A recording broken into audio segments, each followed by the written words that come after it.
Olá pessoal, é um prazer, é com muita satisfação que estamos apresentando hoje o Santa Cruz Pod, o nosso podcast regional.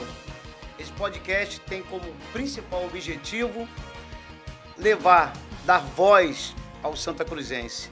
A nossa região, que todos chamam assim o extremo oeste da cidade do Rio de Janeiro, que falam que é o final da cidade do Rio de Janeiro, para mim é o começo. É um bairro onde eu cresci profissionalmente como ser humano, conquistei muitas amizades e é um bairro que eu queria, tanto quanto você, que é santa cruzense, ver um dia um bairro desenvolvido. E ouço muito das pessoas falando para mim que isso é impossível, e eu falo sempre, o impossível não é um fato, o impossível é só uma opinião. Por isso, para começar esse podcast, eu quero me apresentar. Meu nome é Cláudio Nascimento, sou conhecido em toda a região de Santa Cruz como Claudinho do Som, do carro de som. Trabalhei com quase 30 anos com carro de som. E a minha missão sempre foi, além da publicidade, era dar voz ao Santa Cruzense, dar voz aos movimentos sociais, aos movimentos culturais, dar voz àquelas pessoas que solicitavam, naquele momento, um auxílio através da sonorização, que era a minha missão, agora através do podcast, nessa contemporaneidade, eu venho trazer aqui para a gente começar com o pé direito, com o professor Simvaldo Nascimento. É só uma coincidência, Cláudio Nascimento, Simvaldo Nascimento, né? E eu tenho o prazer de recebê-lo aqui para a gente começar esse bate-papo, para falar um pouco de Santa Cruz. Eu tenho certeza que eu vou... eu tenho muitas curiosidades, muitas pessoas aqui estão curiosas, então quero falar com o senhor sobre Santa Cruz. Como é que começou isso? Primeiramente, por que o nome Santa Cruz, professor? Claudinho, é uma alegria muito grande estar aqui com você, depois de tantas e tantas atividades juntas aí, né? E para nós estarmos aqui exatamente começando essa primeira apresentação do Pod Santa Cruz. Isso aí. E como você falou, Pod é poder. Nós podemos e vamos realizar. Falar sobre Santa Cruz para mim, como você já conhece, né? É uma alegria, uma satisfação muito grande, porque Santa Cruz está no nosso coração. Mas antes de falar em Santa Cruz, nós já temos aqui... Temos aqui várias Santa imagens, Cruz. Né? Olha que beleza. Fazenda Real. Esse trabalho que você está fazendo aqui, eu acho que o Santa Cruzense, aquele Santa Cruzense, agora estão falando assim muito Santa Cruzense de raiz, mas eu acho que todos aqueles que moram em Santa Cruz, que vivem em Santa Cruz, que trabalham em Santa Cruz, que estudam em Santa Cruz, quando puderem entrar nesse estúdio, como eu entrei aqui, é uma questão emocionante. Observem aqui, nós temos olha que coisa interessante, o Brasil que preocupação em detalhes do Claudinho. E ele me fez uma pergunta que nós temos aqui exatamente a resposta nessa caneca. Uhum. Então ele pensou em todos os detalhes. Santa Cruz, aqui nós temos uma síntese iconográfica, quer dizer, da imagem de Santa Cruz, no próprio brasão, né? O brasão de Santa Cruz. Não sei se vocês têm aí a imagem do brasão que pudesse colocar na tela, mas de qualquer forma, esse brasão, ele já responde um pouco. O nome Santa Cruz, como bem explica, se refere a um cruzeiro que foi colocado pelos padres jesuítas, isso já no século XVI, segunda metade do século XVI, que os jesuítas chegaram em Santa Cruz em 1589. Isso é muito tempo atrás, né? E eles, como católicos, como religiosos, como cristãos, colocaram um cruzeiro, uma cruz. O início de Santa Cruz começava ali onde hoje nós chamamos de Curral Falso, que inclusive a estação do BRT está sendo modificada, eles vão ampliar, vão transformar ali. Ali tem uma igreja, que é a igreja de Nossa Senhora da Glória, e ali existia uma pequena ermida, uma pequena capela. Sim. Ainda no tempo do Cristóvão Monteiro, que foi o primeiro proprietário de Santa Cruz antes dos jesuítas. Então havia essa capela, essa ermida, e havia um cruzeiro, e daí surgiu o nome de Santa Cruz. Já no século XVIII, 1729, começam então a construir aquela igreja que aparece ali hoje, é o quartel. Sim. Mas se vocês observarem bem, vocês vão ver que a parte central tem ainda um pórtico de granito, um pórtico de pedra, que é exatamente o que restou, digamos assim, da igreja. Ali à direita, né? Não, lá no centro, Lá ali no centro, sim. a imagem da direita, mas a imagem do centro, aquele pórtico. Sim, Esse sim. pórtico exatamente mostra como era a igreja. E aqui na frente, você tem aqui o cruzeiro, que foi... Essa é uma réplica, não é o cruzeiro original. Sim. Mas havia ali uma grande cruz de madeira, que também foi colocada pelos jesuítas, por isso o nome de Santa Cruz. Sim. Em 1967, no ano do 4º centenário de Santa Cruz, porque Santa Cruz foi fundada em 1567. 1967, 4º centenário. Alguns moradores de Santa Cruz criaram uma associação chamada AFASC, Associação dos Filhos e Amigos de Santa Cruz, AFASC. Sim. E uma das iniciativas foi exatamente colocar um grande cruzeiro no ponto mais alto da parte central de Santa Cruz, que é onde tem um morro chamado Morro do Mirante Imperial, onde tinha um antigo reservatório. Ainda tem o reservatório, só que não tem mais utilização geral, que abastecia a população de Santa Cruz. Tinha uma equipe da SEDAI, eu tenho ainda lá? Tem uma equipe da SEDAI. Agora não é mais SEDAI, agora é o... Zona Oeste Mais. Zona Oeste Mais, que ficou responsável por aquilo. Ainda tem o reservatório, mas essa água do reservatório ela está sendo usada para abastecer carros-pipas. Então, lá no alto, que é o ponto mais alto de Santa Cruz, do bairro, assim. da parte central, você tem uma vista panorâmica de todo o bairro. E ali eles colocaram, então, esse cruzeiro para simbolizar o nome de Santa Cruz. Então, o nome de Santa Cruz está muito ligado a este cruzeiro. Né? Essa é a resposta correta. Entendi. Né?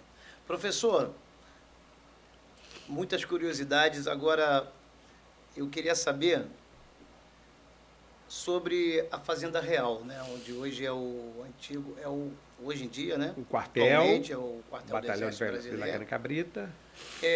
Falando como começou tudo isso. Então, tudo começa com esse capitão Mor, que era ouvidor-geral. O ouvidor-geral era uma espécie de ministro da Justiça naquela época. E ele participou aqui no Rio de Janeiro da expulsão dos franceses. E naquela época havia um sistema no Brasil que era o sistema das capitanias hereditárias, que era exatamente, foi criado pelo o rei de Portugal, Dom João III, para que o Brasil, que estava totalmente desabitado, fosse habitado. Então essas capitanias que foram divididas, elas tinham, dentro das subdivisões das capitanias, existiam as Seis Marias, que eram as terras, que eram terras devolutas, terras sem ocupação, que eram doadas aos nobres, aquelas pessoas que tivessem dinheiro para poderem ocupar. E esse Cristóvão Monteiro requereu, alegando que tinha ajudado na expulsão dos franceses, as terras de Guaratiba e Santa Cruz. E o rei, então, fez a doação ao Cristóvão Monteiro, foi o primeiro ouvidor, o primeiro ocupante, o primeiro administrador, o primeiro dono das terras de Santa Cruz. Mas ele morreu, as terras passaram para a mulher dele, a esposa dele, chamada Dona Marquesa Ferreira. Marquesa não era um título nobiliárquico, não era Marquesa como Condessa, tal, era o nome dela, Dona Marquesa. E essa Marquesa Ferreira tinha no testamento dele, porque naquela época havia muita questão de doação para a igreja, para, digamos, encomendar a alma, era uma espécie de troca, né? E então ele deixou escrito que essas terras de Santa Cruz deveriam ser doadas aos padres jesuítas. E assim, Dona Marquesa Ferreira fez a doação para os jesuítas. Isso nós estamos falando no 1567, já os jesuítas ocuparam as terras em 1589. A partir daí, os jesuítas, essa fazenda que você está se referindo, os jesuítas foram expandindo, foram ampliando. Para você ter uma ideia, Claudinho, elas começavam em Sepetiba, praia de Sepetiba, que era o limite sul, e até o norte de Vassouras, município lá em cima. Sei, sei. Ia de Pedra de Guaratiba, que é o local que nós iremos amanhã, a Ilha de Guaraqueçaba, até Itacuruçá. Imagine só, pegava os municípios de Itaguaí. Isso era a Fazenda de Santa Cruz. A Fazenda de Santa Cruz era tudo isso aí. Pegava hoje os municípios de Itaguaí, de Piraí, Paracambi, todos esses municípios, até Vassouras, faziam parte da Fazenda de Santa Cruz, que era a fazenda, que foi a Fazenda Real de Santa Cruz, depois Fazenda Imperial de Santa Cruz, depois Fazenda Nacional de Santa Cruz. Essas denominações ocorreram de acordo com a política da época. Real, quando Dom João esteve aqui. Imperial, depois que vem a independência. E nacional, depois da proclamação da República. Então, era uma fazenda muito extensa, grande, enorme. Isso faz parte da história do Brasil. Faz parte da história do Brasil. Tanto, Claudinho, que hoje temos diversas universidades que estão com os seus pesquisadores voltados para Santa Cruz. Por exemplo, aqui pertinho nós temos a Universidade Federal Rural do Rio de Janeiro, a famosa Rural, que tem o curso de História, que está fazendo pesquisa, tem muitos professores fazendo. Inclusive, nós temos uma professora, uma doutora, que fica a sugestão até para você convidar futuramente, a professora Edith Moraes, que faz um trabalho sobre o Matadouro de Santa Cruz. Nós tivemos na UERJ publicado um livro sobre Santa Cruz. Nós temos as universidades da Unirio, que estão fazendo trabalho sobre o Ecomuseu, a UERJ, a Universidade Federal, as universidades particulares, enfim, estudos acadêmicos que estão dando iniciativa, dando complementação àqueles estudos que foram feitos pelos memorialistas, como o historiador Benedito Freitas. Benedito Freitas não era um historiador formado, mas ele levantou tantas informações, tantos dados sobre Santa Cruz, que hoje nós podemos ter essas universidades fazendo trabalhos acadêmicos com livros bem consistentes sobre todos os assuntos. O que você perguntar sobre Santa Cruz, tem gente publicando. Pode ser música, carnaval, artesanato, artes plásticas, tudo, política, religião, esportes, enfim, todos os assuntos e acabam vindo para Santa Cruz. E Santa Cruz hoje tem o NOP, que é o Núcleo de Orientação e Pesquisa Histórica, uma entidade que eu tive o prazer, a honra de fundar no dia 3 de agosto de 1983. O NOP, que é exatamente o Núcleo de Orientação e Pesquisa Histórica, ele passou a reunir acervo de Santa Cruz. E hoje tem um acervo tão precioso que nem em algumas bibliotecas importantes, como a Biblioteca Nacional, tem, porque eram acervos de famílias. Por exemplo, tem uma caderneta lá de uma parteira chamada Dona Palmira. Era um caderno. Quem era a Dona Palmira? Era a parteira que ia nas casas das pessoas, naquela época, fazer o parto, e ela anotava. Eu fui na casa do fulano de tal, fazer o parto, nasceu, aí dizia quem nasceu, quantos quilos, e anotava tudo isso. Um caderninho simples. Ela anotava, é um documento de família. Quando nós começamos o NOP, nós começamos a fazer um jornal chamado NOP. NOP, nós começamos a publicar isso, ainda inicialmente era um trabalho bem artesanal.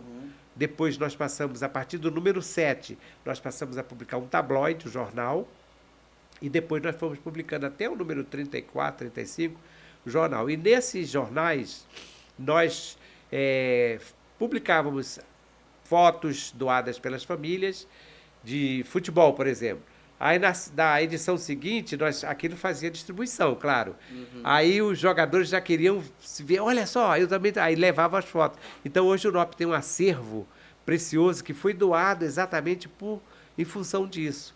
Lá tem uma biblioteca, lá tem materiais antigos de jornais, os jornais que circularam aqui, como o Jornal Grito, editado pelo professor Enéas, o Jornal Tubarão, editado pelo Alcides Rosa. Isso é no Palacete? No Palacete, no Palacete, Isabel, né? No Palacete, que eu vou fazer uma questão de citar aqui, que é o Centro Cultural Municipal de Santa Cruz, Dr. Antônio Nicolau Jorge. É um nome gigantesco, mas é um nome oficial. Sim. O Palacete, ela foi uma denominação popular que, de certa forma, confunde um pouco as pessoas. Por quê? Porque as pessoas começam a imaginar que ali morou a Princesa Isabel. Não, a Princesa Isabel nunca morou ali. Quando a princesa Isabel, Dom Pedro II, Dom João VI vinham para Santa Cruz, eles ficavam aonde? No quartel, Sim. que era o convento dos jesuítas. Quando eles foram expulsos em 1759, jesuítas, ele foi confiscado, passou a ser Palácio Real. Dom João vem muitas vezes aqui, tem muitos documentos assinados Sim. em Santa Cruz. Quando Dom João volta para Portugal, ele passa a ser Palácio Imperial e fica com o Palácio Imperial até 1889, a proclamação da República. E esse outro prédio, que é o Princesa Isabel, Palacete Princesa Isabel, que é o nome popular, ele era a sede da administração do matadouro público. E ali, no ano 2000, nós conseguimos, o prefeito da época, que eu faço questão de citar, que foi o César Maia, que trouxe para aqui o Centro Cultural. Ali tem a Biblioteca Joaquim Nabuco, que é uma das bibliotecas de maior frequência no Rio de Janeiro. Ela só perde de Copacabana e da Tijuca.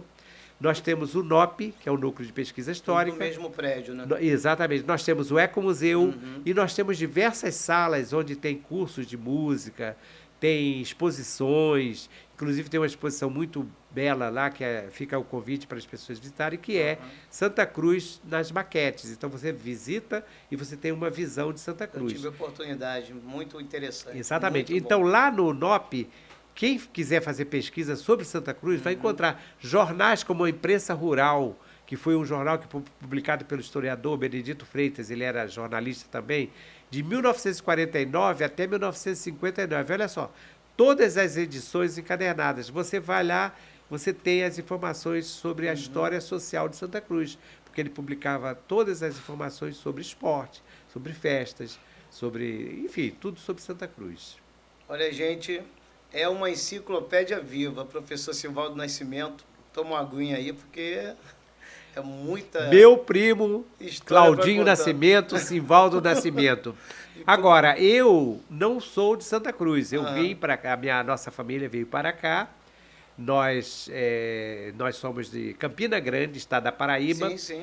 Meu pai tinha um compadre que tinha um sítio ali em Venda de Varanda, na Vila Santa Eugênia, na Estrada de Santa Eugênia, Sim. e nós fomos morar ali.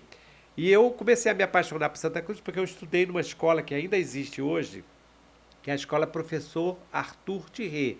Na minha época era uma escola rural. E era uma escola onde nós trabalhávamos na horta, as crianças, na parte da manhã, e à tarde nós íamos estudar. Dali nós fomos morar na Rua dos Bambus, que tem uma história também fantástica. Porque Ali no Morro do Chá, né? Morro do Chá. Sim.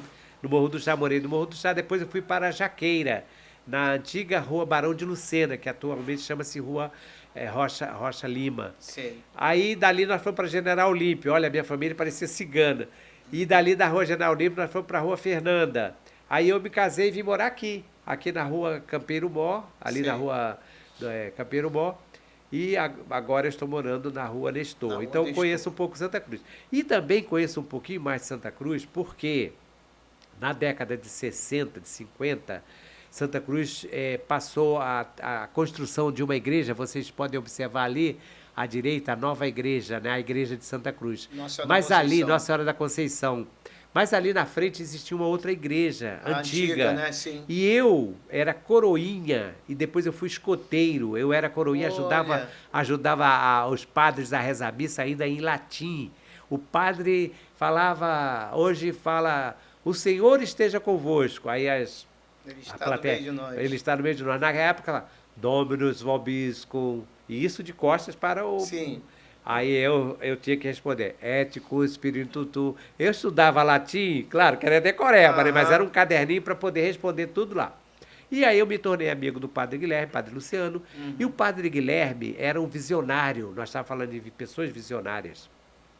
Ele começou uma campanha chamada Campanha do Papel, que era uma campanha que juntava sucata para angariar fundos para construir a igreja, isso no final da década de 60.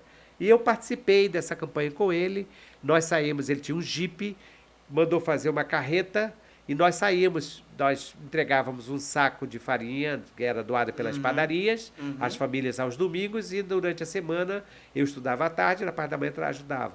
E nós pegávamos papelão, jornais, revistas, juntava na igreja e vendia. Foi um bom dinheiro que deu, claro que não foi só isso, né? Tinha o cinema também. Então, essa é um pouquinho da minha história também. Como eu era escoteiro do mar também, fui do 79º Grupo de Escoteiro do Mar Gaspar Bertoni, eu também participava das atividades sociais. Então, minha vida, Claudinho, começou bem cedo. Eu trabalhava com 13, 14 anos no Cine Fátima, que era um cinema que tinha embaixo da igreja, na parte de baixo. Cine Fátima, Nossa Senhora de Fátima. Depois, esse cinema era um cinema que passava, tinha 570 poltronas. Eu conheço isso porque eu varria o cinema durante a semana. E ganhava um dinheirinho. Minha família era numerosa, 11 filhos, ajudava a mamãezinha lá. E aí eu conhecia bem o cinema. E nós tínhamos os melhores filmes que passavam no centro da cidade, na Cinelândia, vinham para Santa Cruz, como My Fair Lady, o Ben-Hur, Os 10 Mandamentos, Espartacus, esses filmes que eu lembro. Eram filmes que tinham A Noiva do Vampiro, eram filmes que formavam filas até a rua Lopes Moura, pessoal, para assistir o filme. Então, acompanhei tudo isso, porque eu também à noite eu trabalhava no Bombonier. Olha só, trabalhava com coroinha ganhava um dinheirinho, ajudava a missa, ganhava um dinheirinho, ajudava a fazer a limpeza do cinema e ainda trabalhava no Bombonier. Aí eu ficava assistindo todos os filmes, assisti filme, tudo quanto é filme que tinha aí. Aí depois a igreja passou o cinema para o pessoal do Maduro, que era o pessoal do Cine Santa Cruz, e aí o cinema acabou perdendo aquela coisa, mas deu muito dinheiro para a igreja. E nós tivemos aí uma série de atividades, né? Porque Santa Cruz tem aquela história do Império, que tem muita coisa importante para falar. Nós futuramente, quem sabe, nós podemos falar, porque nós fomos visitados, Claudinho, por personagens importantes, como Debré, Jean-Baptiste Debré, um pintor da missão artística francesa, que veio a Santa Cruz e pintou um quadro de Santa Cruz muito bonito. Nós tivemos a presença de uma pintora, escritora também, Maria Grã, que era uma desenhista e veio a Santa Cruz. Todos eles que vinham a Santa Cruz, eles pintavam, faziam desenhos, escreviam. A Maria Grã, por exemplo, ela fala sobre as visitas que ela fez aos escravizados, ela fala da relação dela com os índios de Itaguaí, ela fala de Santa Cruz, como era Santa Cruz, até da política de Santa Cruz, porque ela veio do Rio de Janeiro, só acompanhada de um escravo, a cavalo, ficou hospedada em Paciência. Aí eu mando um abraço aqui para o meu amigo Isra, professor Isra, que é fundador da Camempa, que é um grupo que estuda a história de Paciência, e ele escreveu um livro. E essa história mostra que existiu uma senhora, uma mulher, dona de um engenho em Paciência, que ela tinha ficado viúva e ela controlava um número de escravas. Então a Maria Grã relata isso, sabe? A Maria Grã tem um relato muito bonito falando dessa mulher, elogiando, porque é uma mulher sozinha, né? E tem, por exemplo, Thomas Ender, um pintor austríaco. Olha que eu falei do francês, que era o Debré, da inglesa, Maria Grã. O Thomas Ender era austríaco. Eduardo Delbrand era prussiano. Príncipe Adalberto da Prússia também. A Prússia fazia parte da Alemanha, né? E eles vinham visitar o Brasil, por quê? Porque o Brasil, naquela época, tinha relações com esses países europeus. E eles vinham para Santa Cruz porque Santa Cruz era uma das residências da família real e da família imperial. Existiam 3 residências, era Santa Cruz, o Paço Imperial, que fica hoje na Praça 15, e a Quinta da Boa Vista. A Quinta da Boa Vista era uma residência doméstica. O Paço Imperial era uma residência política, onde Dom Pedro II, ele recebia os diplomatas, enfim. E Santa Cruz era uma casa de campo, onde eles passavam uma temporada. Dom João VI, Claudinho, vinha para Santa Cruz e ficava semanas inteiras em Santa Cruz. Professor, eu queria saber exatamente o seguinte: como que era esse transporte? Que hoje em dia tem a Avenida Brasil, tem a Avenida Cesário de Mello, tem várias ruas. Antigamente, como que era feito? Como vocês chegavam do centro da cidade até Santa Cruz? Eu sei que tem os marcos imperiais ali no Morro do Chá. Imagina-se que era um marco para onde passavam as carruagens, né? Certo. Mas qual era o principal caminho? Não Certo. era a Avenida Brasil, que não existia, claro. Não era a Avenida Brasil. Que caminho era feito? Então, Claudinho, na época, quando os jesuítas chegaram em Santa Cruz, eles já abriram uma estrada, que eles deram o nome de Estrada Geral de Santa Cruz.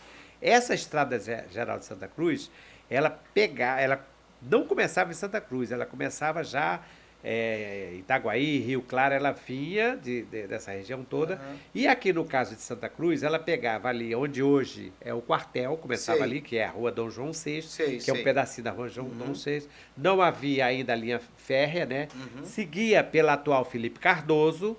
Lá em cima, no Curral Falso, entrava pela Cesário de Melo, ia embora pela Cesário de Melo, Avenida Santa Cruz, depois a Avenida Suburbana, que hoje é Dom Helder de Câmara, até chegar em São Cristóvão. Então vejam, o caminho era por ali. Então, por ali. Né? Por isso que você falou nesses marcos. Porque esses marcos, eles foram colocados posteriormente. Mas Dom João VI, para responder a tua pergunta, ele vinha numa carruagem. Uma carruagem, claro, que naquela época a estrada era de chão batido e tudo mais, e era uma viagem, não era confortável, digamos assim. Então ele parava de vez em quando. Uma imagem que dá bem a ideia disso é do filme da Carla Camurati, Carlota Joaquina, a Princesa do Brasil, que Dom João vem na carruagem. Tem até uma hora que tem até uma passagem interessante, que a filha de Dom João, o Dom João salta, né? E ele vai ao mato fazer alguma coisa lá. Ela fala, o rei vai obrar. Obrar, sabe, né? Fazer as suas necessidades. Então ele vinha nessa carruagem. Claro que era uma viagem longa, né? Com aquelas roupas, porque eles vieram de Portugal, eles continuavam com aquela... Chegavam, em alguns pontos tinham os pousos, os locais que eles paravam para dar água ao cavalo, às vezes fazer muda de cavalo, até chegar a Santa Cruz. Era uma viagem, né? Dom Pedro I já não fazia de carruagem, ele vinha a cavalo. Tem histórias que ele vinha a cavalo. Dom Pedro II, já no finalzinho do Império, ele já vinha de trem. Porque já tinha, a partir de 1874, eles construíram então a linha férrea e Santa Cruz era uma das estações. Depois Dom Pedro vinha até Santa Cruz, depois ele ia até Itaguaí de bonde, mas isso já no finalzinho. Sei. Então a viagem era feita dessas carruagens. Existem muitos relatos na história do transporte do Rio de Janeiro, do historiador chamado Noronha Santos, que mostra como era isso. E existia um empresário, digamos assim, que cuidava dessa parte dessas linhas de diligência. Fábricas Loré, que era o francês, não é, que recebia, né? Porque a carruagem de Dom João era dele, mas às vezes tinha um diplomata, tinha um político, os puxa-sacos, né? Aqui, falando baixinho aqui, que vinham beijar a mão, porque tinha um beijamão, vinham beijar a mão de Dom João. Então existia uma linha que eles pegavam lá na Quinta da Boa Vista, ou então no Paço Imperial, até Santa Cruz. E tinha os horários. Depois, quando nós tivemos o trem, né? Aí eles passaram a ser transportados no trem. Mas então era esse itinerário que eu te falei.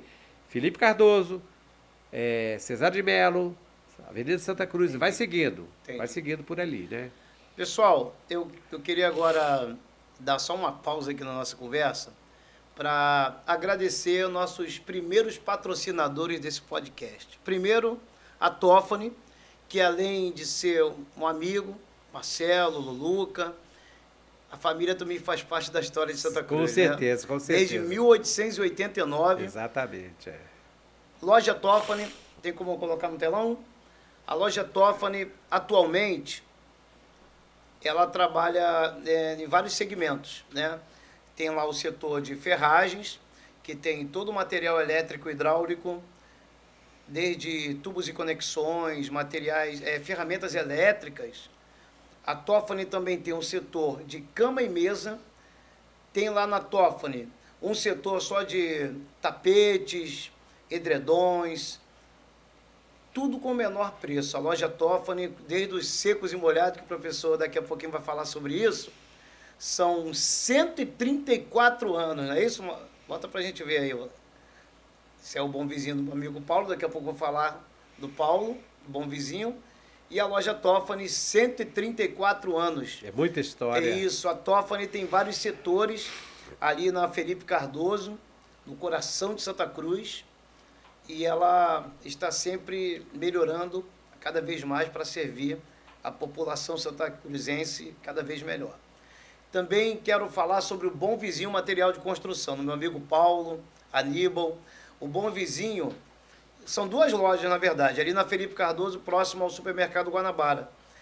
O Bom Vizinho tem uma enorme variedade de pisos, revestimentos, lindos porcelanatos.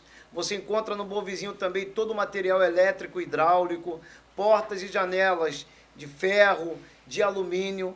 Você encontra também na loja de tintas automotivas. Você que está reformando a sua casa, dá um pulinho lá, fala que assistiu aqui o podcast Santa Cruz pode falar que vai conseguir um desconto especial. Professor, qual a importância de Santa Cruz voltar a ser o bairro Imperial? Porque eu tenho para mim que a grande maioria do santacruzense não se interessa em conhecer a história daquele bairro onde ele mora, que é Santa Cruz. Eu acho, eu tenho assim uma opinião minha, né, que é falta de incentivo. O que o senhor acha sobre isso?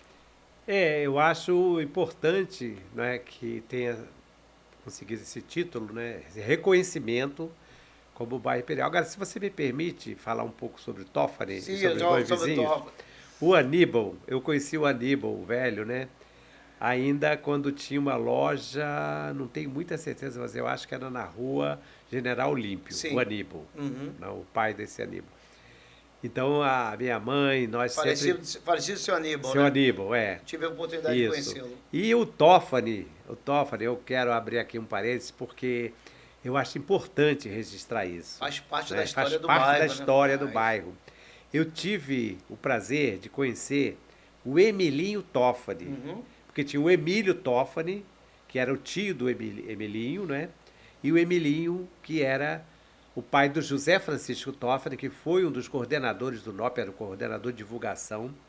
E eu conheci o Emilinho com a esposa dele assistindo missas. Como eu falei, eu era coroinha, ajudava a missa, e ele chegava lá com aquele paletó cinza, era católico, quase todos os dias ia assistir missa, comungava, e aí ele saía.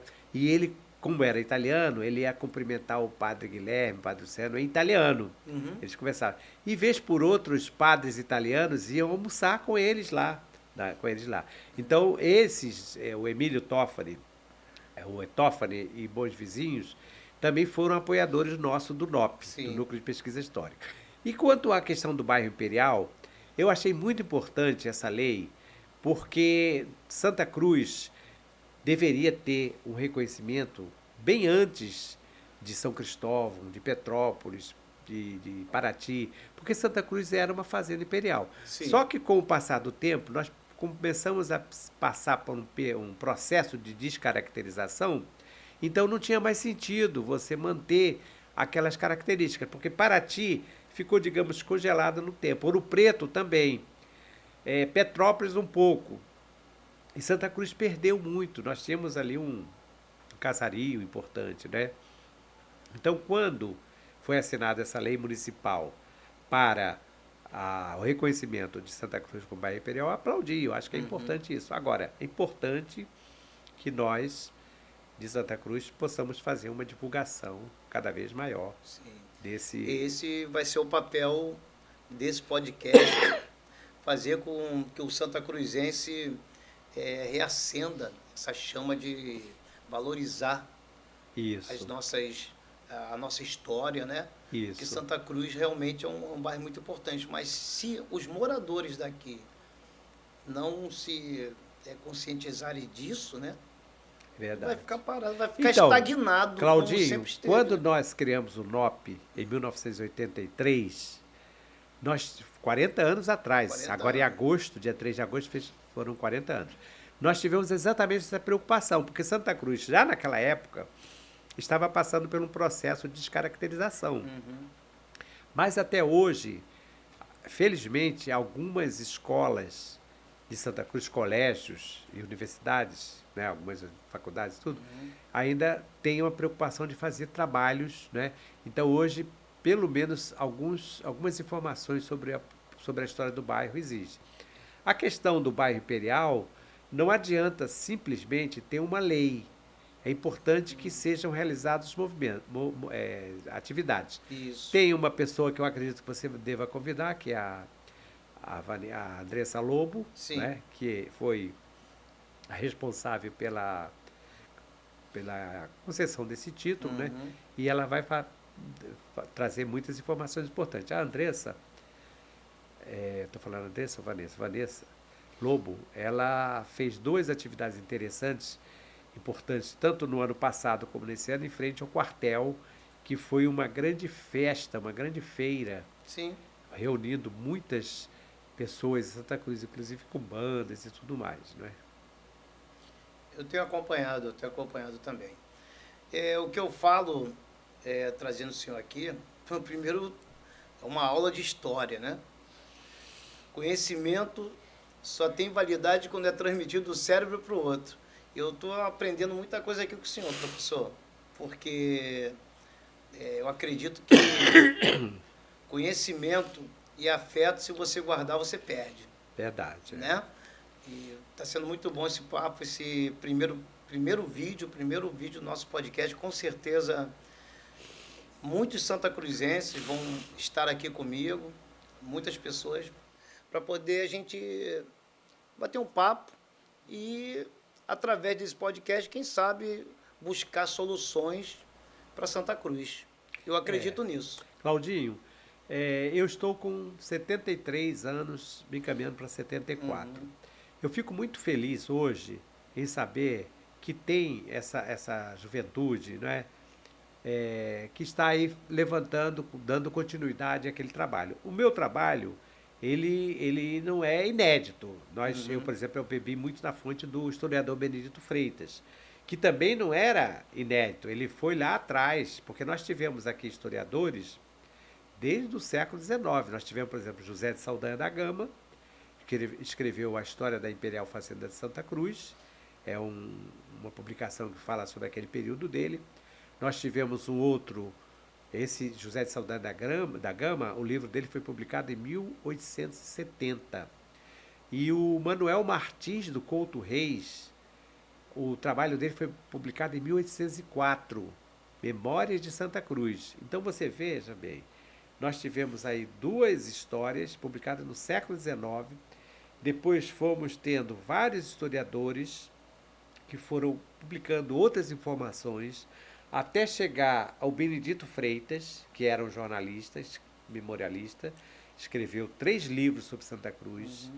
Tivemos a participação do professor Francisco José Antônio, fundador do Colégio Dom Otto Mota e da Faculdade Machado de Assis, que foi o presidente, o idealizador da AFAS, que é a Associação dos Filhos Amigos de Santa Cruz, Dr. Antônio Nicolau Jorge, José Francisco Toffre, Márcio Antônio de Azevedo, que foram pessoas que foram trazendo, Gastão Abbott, lá de Sepitiba, Eurico Pereira, Leone Augusto. Então, foram pessoas que foram trazendo informações. Então, hoje, eu fico feliz em saber que tem gente levando essa bola para frente, porque daqui a pouco eu estou indo embora, mas e essas pessoas que estão levantando isso, né? Então, hoje nós temos o André Mansur, o professor Guaraci Rosa, o próprio Adinalzi, o professor Bruno, que tem levantado essas informações e vão trazendo novidades sobre isso.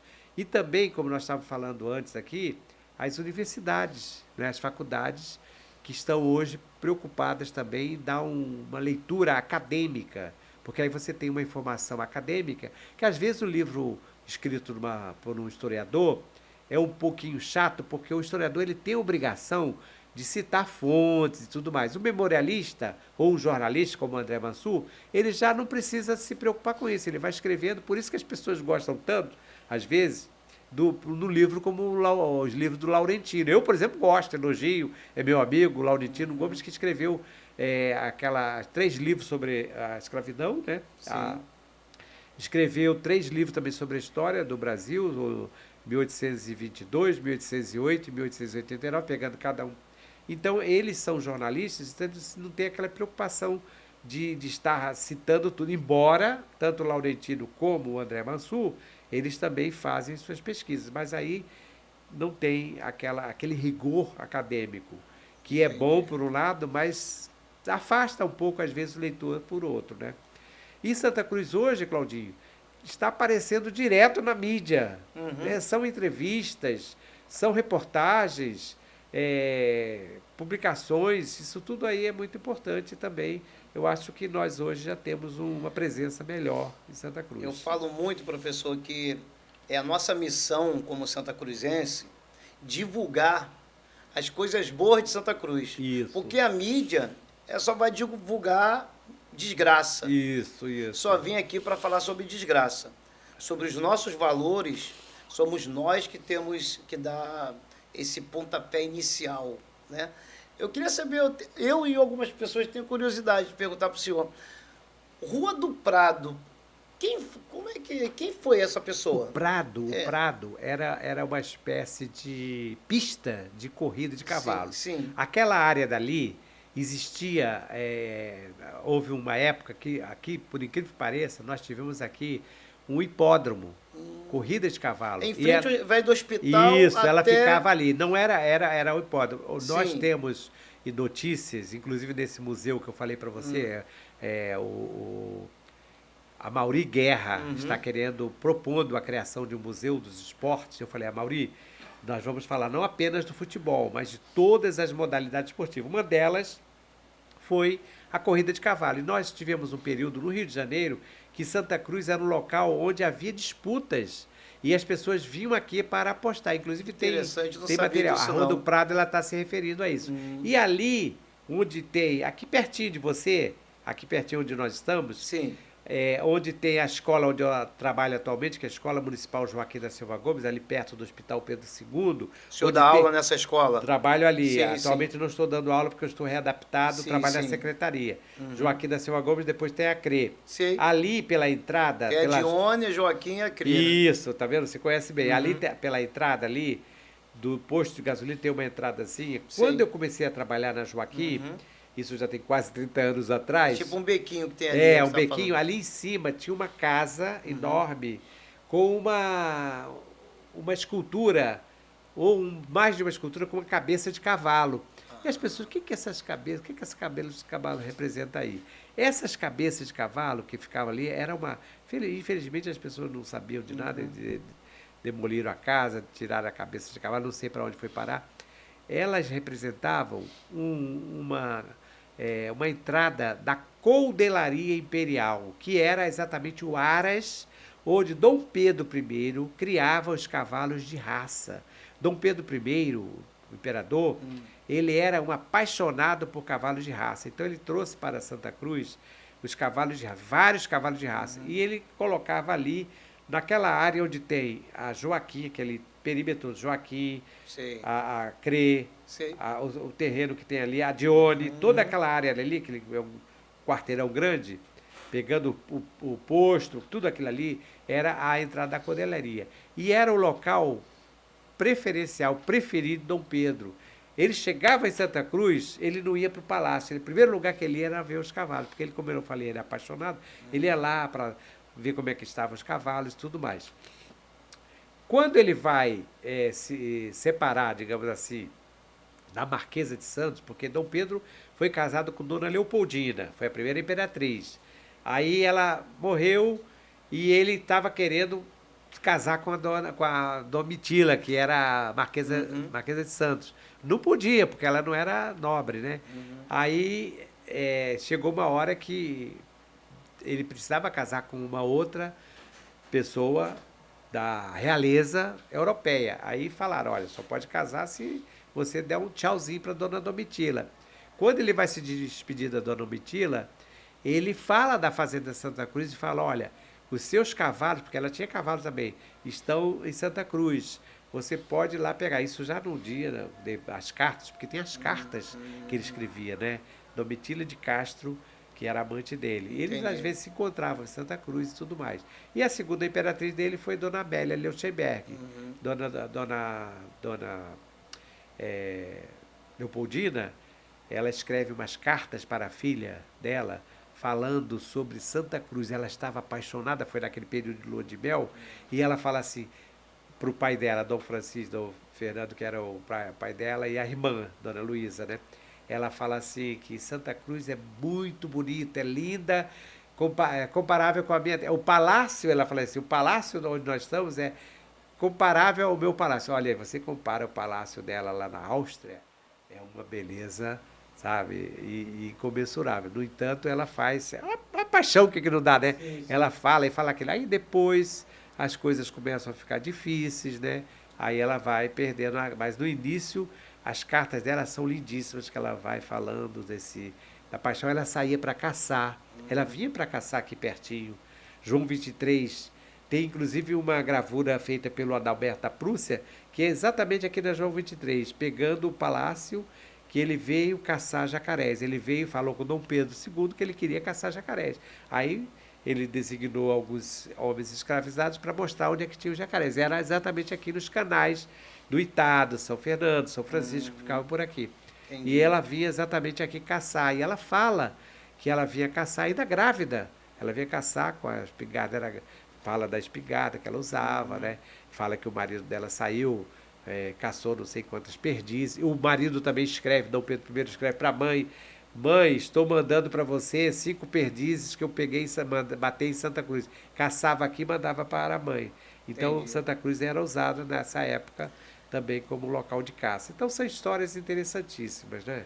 Professor, quem foi Fernanda? Tem a rua Fernanda. Muita gente tem essa curiosidade também. Claudinho, interessante que nós temos em Santa Cruz algumas denominações que não tem nada a ver com a história nem do Império, nem da República. Uhum. Existia um funcionário aqui chamado Doutor Continentino, que era o responsável ligado à prefeitura da época. Tem uma rua aqui com esse nome. Tem, que era o responsável para a designação das ruas. Uhum. O historiador Benedito Freitas fala das ruas. Então, Rua Auristela, a rua onde eu moro, Rua Nestor, sim. Rua Olavo, a Gastão Rangel era a Auristela, né? Auristela. Não, é a antiga Avenida Carmen. Carmen, Avenida Carmen, Auristela, Fernanda. Olha, vai vendo aí. Nestor, Olavo, eram todos parentes desse responsável que designava a rua. Não tinha nome da rua. Bota o nome da minha irmã, bota o nome da minha sobrinha, entendeu? Todos eles estão... Então, Fernanda é uma dessas pessoas. É uma dessas pessoas. Então, ela não tem uma ligação... Não é uma pessoa que participou da história de Santa Cruz. Exatamente. Agora, quando você fala Rua Dona Januária... Dona Januária. Que é aquela rua que vai sair na Faculdade Machado de Assis. Sim. Aí sim, Dona Januária era irmã de Dom Pedro II, né? Eram 2 irmãs, era Januária e Francisca. Então, eu tenho o nome da Januária, né? Tem a Rua Marquesa Ferreira, que fica ali perto da Boa Vista. É uma ruazinha que sai da Rua Álvaro Alberto e sobe. Sei. Aí, Marquesa Ferreira, é o nome daquela senhora que eu falei que doou as terras para os jesuítas. Marquesa Ferreira. Temos aqui pertinho de você, aqui, Rua... Chagas, a Amélia... Severiano das Chagas. Não, Severiano das Chagas... Amélia Pinto Chagas. Amélia Pinto Chagas, pertinho. Amélia Pinto Chagas foi uma professora muito avançada para o seu tempo, era jornalista, escrevia nos jornais e foi uma mulher defensora do voto feminino. É mesmo? Muito importante, aqui pertinho nosso. Mas tem nomes, então, por exemplo, nome de escolas, como, por exemplo, a escola... Dione Freitas, era uma professora, foi minha professora. Dione Freitas Feliberto de Carvalho, mãe do vereador, do antigo vereador Oswaldo Luiz, do Paulo Fu, Dr. Paulo, né? Dr. Paulo, cardiologista. Isso. Tem a escola Beralina, são professoras, né? Inclusive, vou chamar o Dr. Paulo para conversar com a gente aqui também. Um doutor também que é cardiologista, que gosta de Santa Cruz, é apaixonado, e fica falando é o doutor Ricardo Maia, a família Ricardo dele também é Maia. antiga, Ricardo Sim. Maia é cardiologista também. E nós temos aqui pertinho um personagem que nós estamos defendendo a criação do Museu Augusta Candiani. Augusta Candiani foi uma cantora lírica italiana, veio para o Brasil em 1844, casada com um farmacêutico italiano chamado Joaquim Figlio Candiani. E aqui ela se transformou na principal atriz de ópera, de teatro de ópera, né? Isso em 1844. Mas de desentendimentos familiares, né, de relacionamento, ela se separou desse marido. Entendi. E foi viver com uma outra pessoa que era um compositor de modinhas, chamado modinheiro, que chamava-se José de Almeida Cabral. Ela passou a viver com esse José de Almeida Cabral. Houve, naquela época, falar em divórcio, falar em separação, era uma coisa calamitosa, né? Houve certo preconceito em relação a ela passou a viver com esse modinheiro, José de Almeida Cabral. Depois viajaram para o Rio Grande do Sul. E ela, com esse primeiro marido dela, teve uma filha chamada Teresa Cristina, que era exatamente o nome da imperatriz. Sim. Porque como ela era italiana, ela nasceu em Milão, e a Teresa Cristina tinha nascido em Nápoles, eram italianas, se tornaram próximas, né?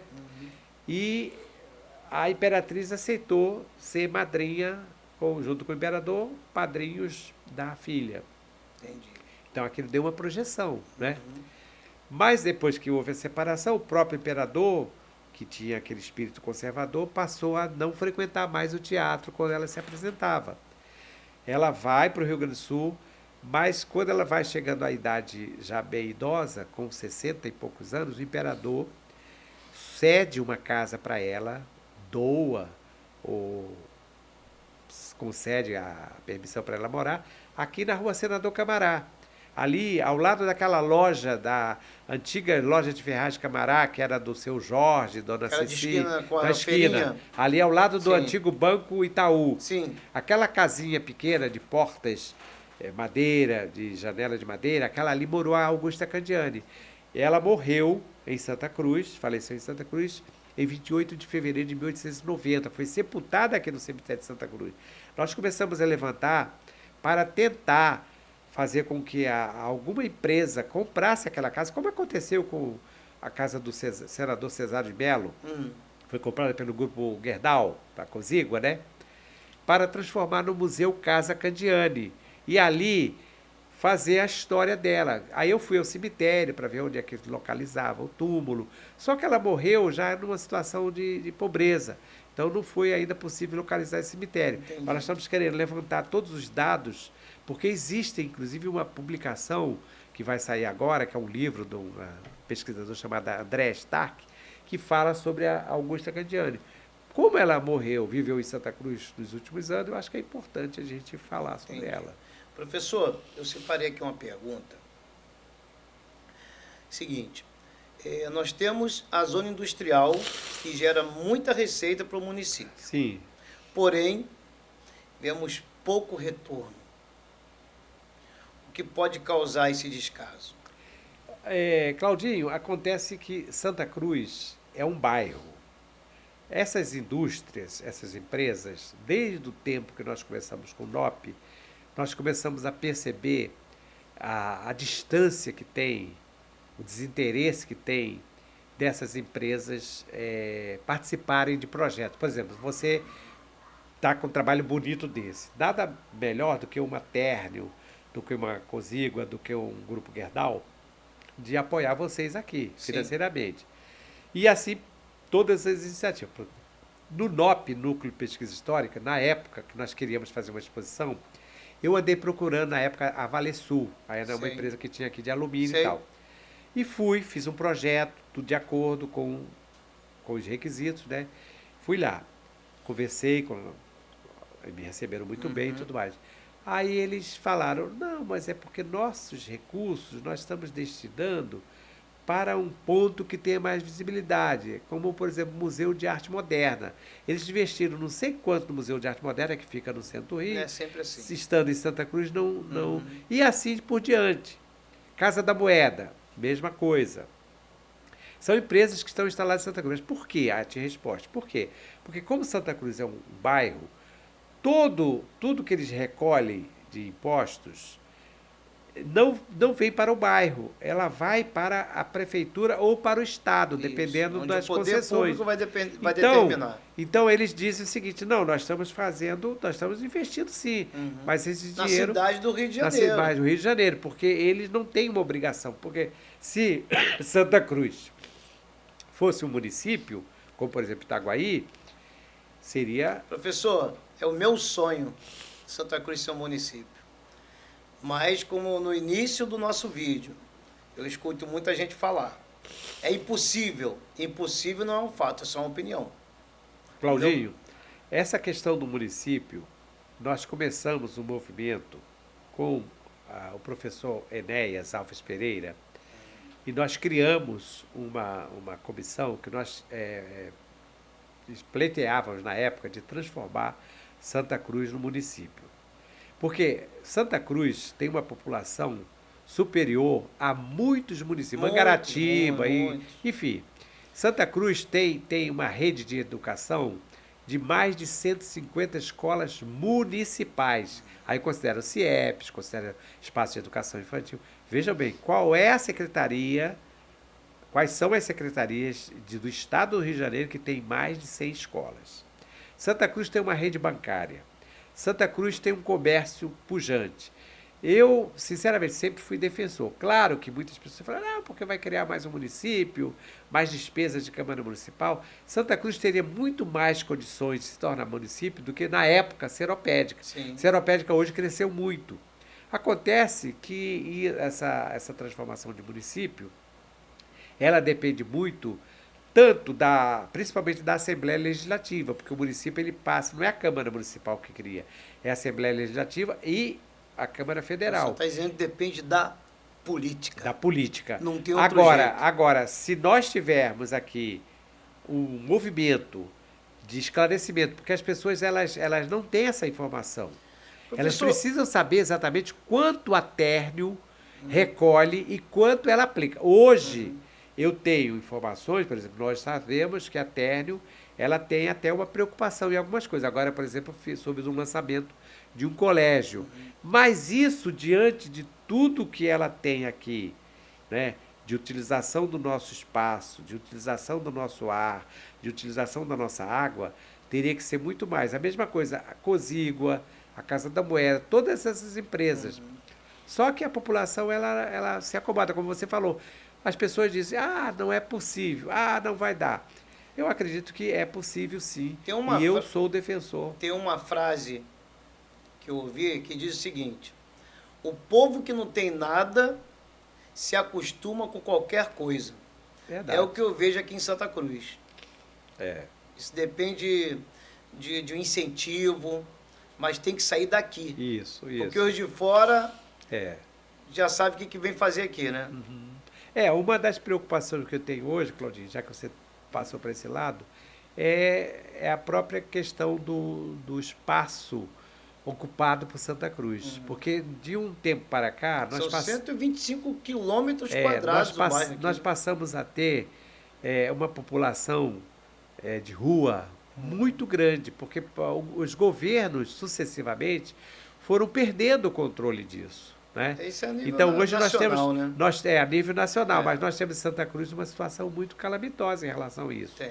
Agora, por outro lado também, está faltando na nossa região uma representação política, como nós tivemos no início do século, como Sim. um senador, como nós tivemos um senador, Camará, que morava em Santa Cruz, morava aqui pertinho na Senador. Uhum. Nós tivemos o Júlio Cesar de Mello, que foi senador também, foi deputado federal. Nós tivemos vários políticos. Hoje, nós não temos, então é uma outra questão também, porque quando você não tem uma representação, mas não simplesmente falar assim, tem mais um nome, é alguém que vai representar mesmo, mas o que vai com ter, dignidade. e que possa defender os interesses de Santa Cruz. Eu acho que somente nas 3 esferas, ou pelo menos 2 esferas, forte aqui em Santa Cruz, de representatividade, que a gente vai conseguir iniciar uma nova realidade, né? Porque a verdade é que nós sabemos, isso aí já é desde bastante tempo, Chagas Freitas e tudo mais, se chamava Santa Cruz do Curral Eleitoral. Porque os políticos... Infelizmente ainda é, né, professor? Os políticos chegam, fazem a sua campanha e depois eles desaparecem. Não tem aquele compromisso.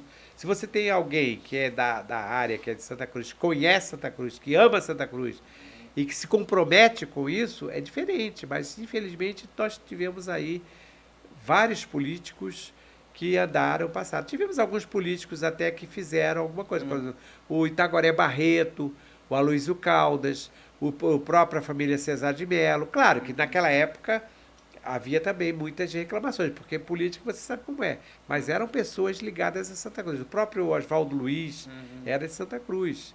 Então tem uma visão mais próxima de Santa Cruz. Entendi. Professor, eu quero agradecer, né, a sua presença aqui. Foi um start. Eu não sei nem quanto tempo tem de podcast já, eu não sei quanto tempo está rolando. Agradecer a presença, sabe de quem? Que foi possível para isso acontecer hoje. O Braulio Ferraz, da B3F Produções, que está ali nos bastidores, DJ Latino, né? Edmarcos Medeiros. Posso fazer uma propaganda do Latino? O Latino, ele tem uma estrutura de som que atende qualquer ocasião. Palestras, eventos sociais, eventos de qualquer ocasião, né?